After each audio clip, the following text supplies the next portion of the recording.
आज की कहानी है सुभागी। और लोगों के यहाँ चाहे जो होता हो, तुलसी महतो अपनी लड़की सुभागी को लड़के रामू से जौ भर भी कम प्यार न करते थे। रामू जवान होकर भी काट का उल्लू था। सुभागी 11 साल की बालिका होकर भी घर के काम में इतनी चतुर और खेती बाड़ी के काम में इतनी निपुण थी कि उसकी माँ लक्ष्मी दिल से डरती रहती कि कहीं लड़की पर देवताओं की आंख न पड़ जाए। अच्छे बालकों में भगवान को भी तो प्रेम है। कोई सुभागी का बखान ना करे, इसलिए वह अनायास ही उसे डांटती रहती थी। बखान से लड़के बिगड़ जाते हैं, यह भय तो ना था, भय था नजर का। वही सुभागी आज 11 साल की उम्र में विधवा हो गई। घर में कोहराम मचा हुआ था। लक्ष्मी पछाड़े खाती थी, तुलसी सिर पीटते थे। उन्हें रोते देखकर सुभागी भी रोती थी। बार बार माँ से पूछती, क्यों रोती हो अम्मा, मैं तुम्हें छोड़कर कहीं न जाऊंगी, तुम क्यों रोती हो। उसकी भोली बातें सुनकर माता का दिल और भी फटा जाता था। वह सोचती थी, ईश्वर तुम्हारी यही लीला है, जो खेल खेलते हो वह दूसरों को दुख देकर। ऐसा तो पागल करते हैं। आदमी पागलपन करे तो उसे पागल खाने भेजते हैं, मगर तुम जो पागलपन करते हो उसका कोई दंड नहीं। ऐसा खेल किया काम का कि दूसरे रोए और तुम हंसो। तुम्हें तो लोग दयालु कहते हैं, यही तुम्हारी दया है। और सुभागी क्या सोच रही थी, उसके पास कोठरी भर रुपए होते तो वह उन्हें छिपाकर रख देती। फिर एक दिन चुपके से बाजार चली जाती और अम्मा के लिए अच्छे अच्छे कपड़े लाती। दादा जब बाकी मांगने आते तो चट रुपए निकाल कर दे देती। अम्मा दादा कितने खुश होते। जब सुभागी जवान हुई तो लोग तुलसी महतो पर दबाव डालने लगे कि लड़की का घर कहीं कर दो। जवान लड़की का यूं फिरना ठीक नहीं। जब हमारी बिरादरी में इसकी कोई निंदा नहीं होती तो क्यों सोच विचार करते हो। तुलसी ने कहा, भाई मैं तो तैयार हूं, लेकिन जब सुभागी भी माने, वह किसी तरह राजी नहीं होती। हरिहर ने सुभागी को समझाकर कहा, बेटी हम तेरे ही भले को कहते हैं, माँ बाप अब बूढ़े हुए, उनका क्या भरोसा, तुम इस तरह कब तक बैठी रहोगी। सुभागी ने सिर झुकाकर कहा, चाचा मैं तुम्हारी बात समझ रही हूँ, लेकिन मेरा मन घर करने को नहीं कहता। मुझे आराम की चिंता नहीं है, मैं सब कुछ झेलने को तैयार हूँ, और जो काम तुम कहो वह सिर आंखों के बल करूंगी, मगर घर बसाने को मुझसे ना कहो। जब मेरा चाल कुचाल देखना तो मेरा सिर काट लेना। अगर मैं सच्चे बाप की बेटी होंगी तो बात की भी पक्की होंगी। फिर लज्जा रखने वाले तो भगवान है, मेरी क्या हस्ती है कि अभी कुछ कहूँ। उज्जड़ रामू बोला, तुम अगर सोचती हो कि भैया कमावेंगे और मैं बैठी मौज करूंगी तो इस भरोसे ना रहो। यहाँ किसी ने जन्म भर का ठीका नहीं लिया है। रामू की दुल्हन रामू से भी 2 अंगुल ऊंची थी। मटक कर बोली, हमने किसी का कर्ज थोड़े ही खाया कि जन्म भर बैठे भरा करें। यहाँ तो खाने को भी महीन चाहिए, पहनने को भी महीन चाहिए, यह हमारे भूते की बात नहीं। सुभागी ने गर्व से भरे हुए स्वर में कहा, भाभी मैंने तुम्हारा आसरा कभी नहीं किया और भगवान ने चाहा तो कभी करूंगी भी नहीं। तुम अपनी देखो, मेरी चिंता ना करो। रामू की दुल्हन को जब मालूम हो गया कि सुभागी घर ना करेगी तो और भी उसके सिर हो गई। हमेशा एक न एक खुचड़ लगाए रहती। उसे रुलाने में जैसे उसको मजा आता था। वह बेचारी पहर रात से उठकर कूटने पीसने में लग जाती, चौका बर्तन करती, गोबर पाथती, फिर खेत में काम करने चली जाती। दोपहर को आकर जल्दी जल्दी खाना पकाकर सबको खिलाती। रात को कभी माँ के सिर में तेल डालती, कभी उसकी देह दबाती। तुलसी चिलम के भक्त थे, उन्हें बार बार चिलम पिलाती। जहाँ तक अपना बस चलता, माँ बाप को कोई काम ना करने देती। हाँ, भाई को ना रोकती। सोचती, यह तो जवान आदमी है, यह काम ना करेंगे तो गृहस्थी कैसे चलेगी। मगर रामू को यह बुरा लगता। अम्मा और दादा को तिनका तक नहीं उठाने देती और मुझे पीसना चाहती है।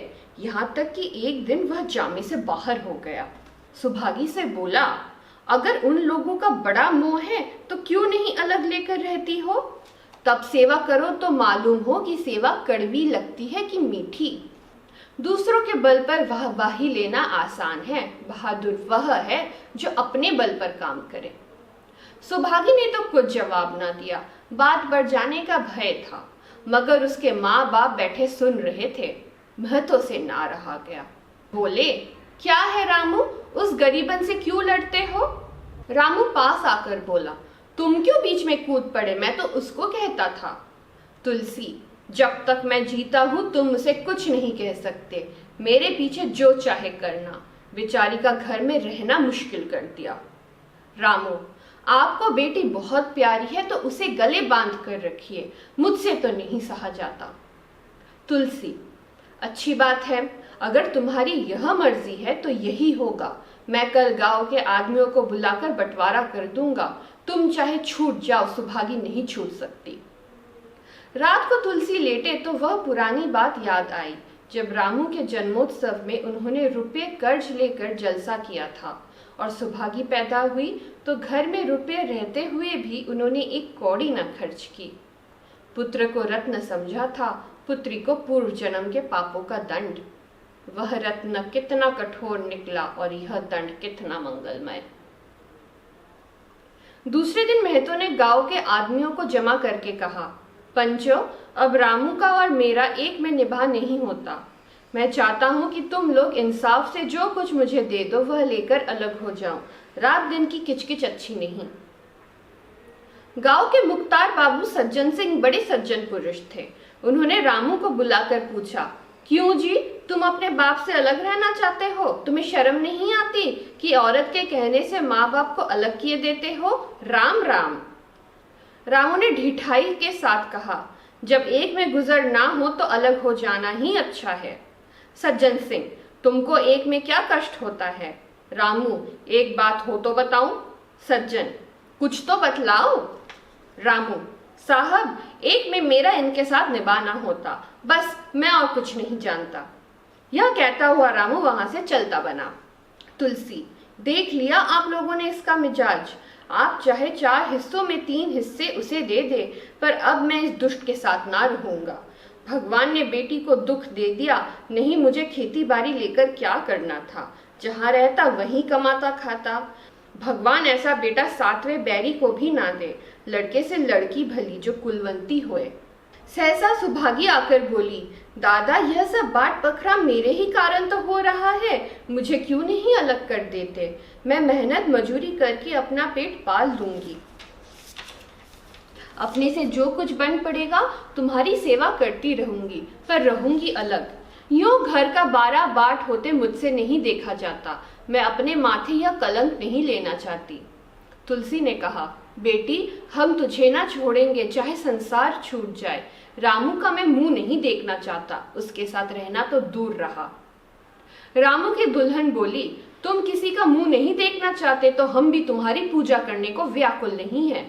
महतो दांत पीसते हुए उठे कि बहू को मारे, मगर लोगों ने पकड़ लिया। बंटवारा होते ही महतो और लक्ष्मी को मानो पेंशन मिल गई।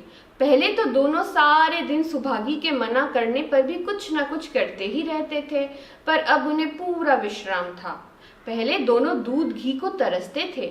सुभागी ने कुछ रुपए बचाकर एक भैंस ले ली। बूढ़े आदमियों की जान तो उनका भोजन है। अच्छा भोजन ना मिले तो वे किस आधार पर रहे? चौधरी ने बहुत विरोध किया। कहने लगे, घर का काम यूं ही क्या कम है कि तू यह नया झंझट पाल रही है? सुभागी उन्हें बहलाने के लिए कहती, दादा, दूध के बिना मुझे खाना नहीं अच्छा लगता। लक्ष्मी ने हंसकर कहा, बेटी, तू झूठ कब से बोलने लगी? कभी दूध हाथ से तो छूती नहीं, खाने की कौन कहे? सारा दूध हम लोगों के पेट में ठूस देती है। गांव में जहां देखो सबके मुंह से सुभागी की तारीफ। लड़की नहीं, देवी है। 2 मर्दों का काम भी करती है। उस पर माँ बाप की सेवा भी किए जाती है। सज्जन सिंह तो कहते यह उस जन्म की देवी है। मगर शायद महतो को यह सुख बहुत दिन तक भोगना ना लिखा था। 7-8 दिन से महतो को जोर का ज्वर चढ़ा हुआ था। देह पर कपड़े का तार भी नहीं रहने देते। लक्ष्मी पास बैठी रो रही थी। सुभागी पानी लिए खड़ी है। अभी एक क्षण पहले महतो ने पानी मांगा था, पर जब तक वह पानी लावे उनका जी डूब गया और हाथ पांव ठंडे हो गए। सुभागी उनकी दशा देखते ही रामू के घर गई और बोली, भैया चलो देखो आज दादा न जाने कैसे हुए जाते हैं, 7 दिन से ज्वर नहीं उतरा। रामू ने चारपाई पर लेटे लेटे कहा, तो क्या मैं डॉक्टर हकीम हूं कि देखने चलूं? जब तक अच्छे थे तब तक तो तुम उनके गले का हार बनी हुई थी, अब जब मरने लगे तो मुझे बुलाने आई हो। उसी वक्त उसकी दुल्हन अंदर से निकल आई और सुभागी से पूछा, दादा को क्या हुआ है दीदी? सुभागी के पहले रामू बोल उठा, क्या हुआ है, अभी कोई मरे थोड़े ही जाते हैं। सुभागी ने फिर उससे कुछ ना कहा, सीधे सज्जन सिंह के पास गई। उसके जाने के बाद रामू हंसकर स्त्री से बोला, त्रिया चरित्र इसी को कहते हैं। स्त्री, इसमें त्रिया चरित्र की कौन बात है, चले क्यों नहीं जाते? रामू, मैं नहीं जाने का, जैसे उसे लेकर अलग हुए थे वैसे उसे लेकर रहे, मर भी जाए तो ना जाऊं। स्त्री हंसकर, मर जाएंगे तो आग देने तो जाओगे, तब कहां भागोगे? रामू, कभी नहीं, सब कुछ उनकी प्यारी सुभागी कर लेगी। स्त्री, तुम्हारे रहते वह क्यों करने लगी? रामू, जैसे मेरे रहते उसे लेकर अलग हुए और कैसे? स्त्री, नहीं जी, यह अच्छी बात नहीं है, चलो देख आवे, कुछ भी हो बाप ही तो है, फिर गांव में कौन मुंह दिखाओगे? रामू, चुप रहो, मुझे उपदेश मत दो। उधर बाबू साहब ने ज्यों ही महतो की बात सुनी तुरंत सुभागी के साथ भागे चले आए। यहाँ पहुंचे तो महतो की दशा और खराब हो चुकी थी, नाड़ी देखी तो बहुत धीमी थी। समझ गए कि जिंदगी के दिन पूरे हो गए, मौत का आतंक छाया हुआ था। सजल नेत्र होकर बोले, महतो भाई कैसा जी है?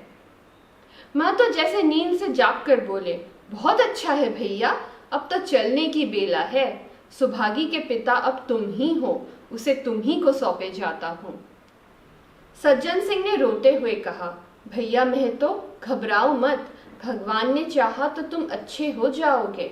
सुभागी को तो मैंने हमेशा अपनी बेटी समझा है और जब तक जीऊंगा ऐसा ही समझता रहूंगा।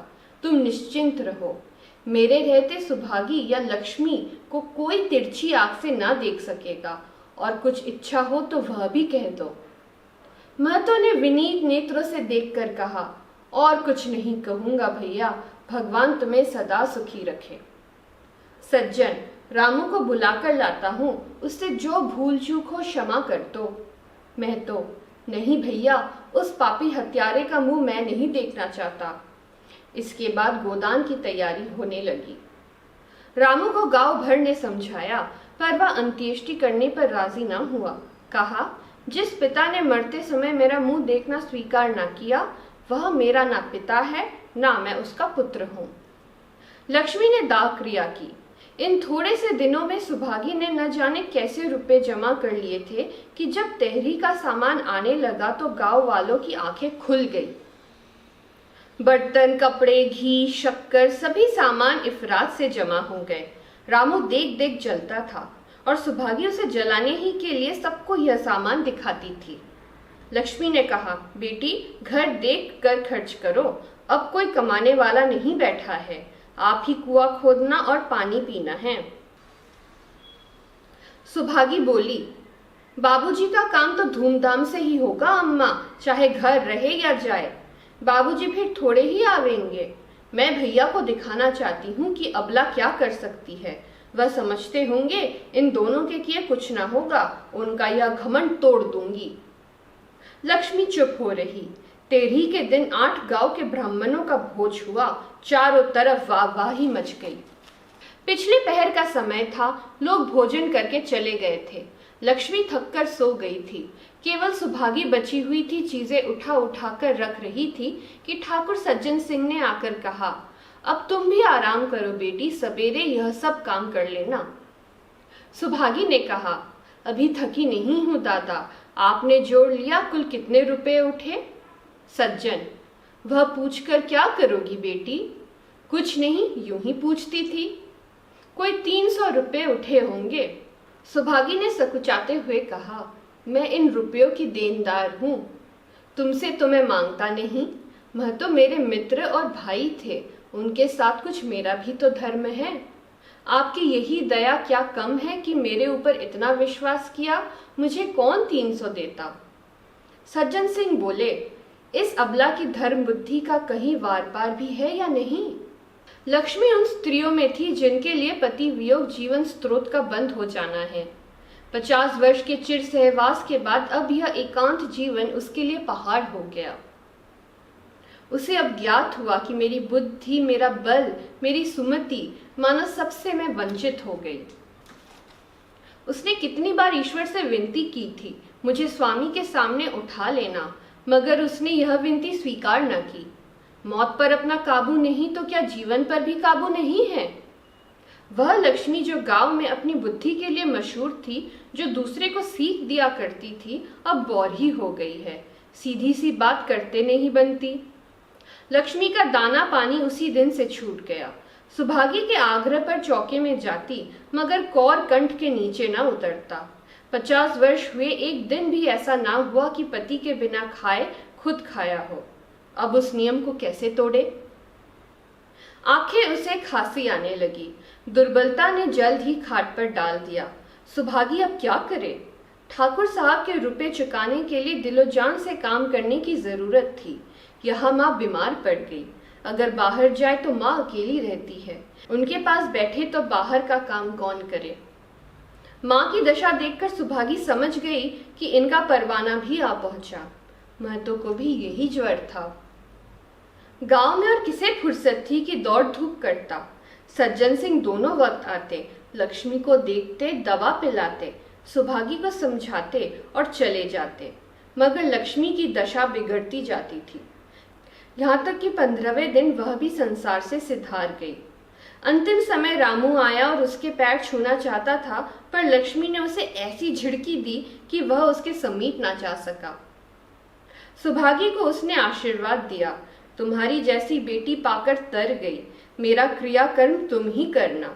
मेरी भगवान से यही अर्जी है कि उस जन्म में भी तुम मेरी कोख पवित्र करो। माता के देहांत के बाद सुभागी के जीवन का केवल एक लक्ष्य रह गया, सज्जन सिंह के रुपए चुकाना। 300 रुपए पिता के क्रियाकर्म में लगे थे, लगभग 200 रुपए माता के काम में लगे। 500 रुपए का ऋण था और उसकी अकेली जान, मगर वह हिम्मत न हारती थी। 3 साल तक सुभागी ने रात को रात और दिन को दिन न समझा। उसकी कार्य शक्ति और पौरुष देखकर लोग दांतों उंगली दबाते थे। दिन भर खेती बाड़ी का काम करने के बाद वह रात को 4-4 पसेरी आटा पीस डालती। 30वें दिन 15 रुपए लेकर वह सज्जन सिंह के पास पहुंच जाती। इसमें कभी ना गाना पड़ता। यह मानो प्रकृति का अटल नियम था। अब चारों ओर से उसकी सगाई के पैगाम आने लगे। सभी उसके लिए मुंह फैलाए हुए थे। जिसके घर सुभागी जाएगी उसके भाग्य फिर जाएंगे।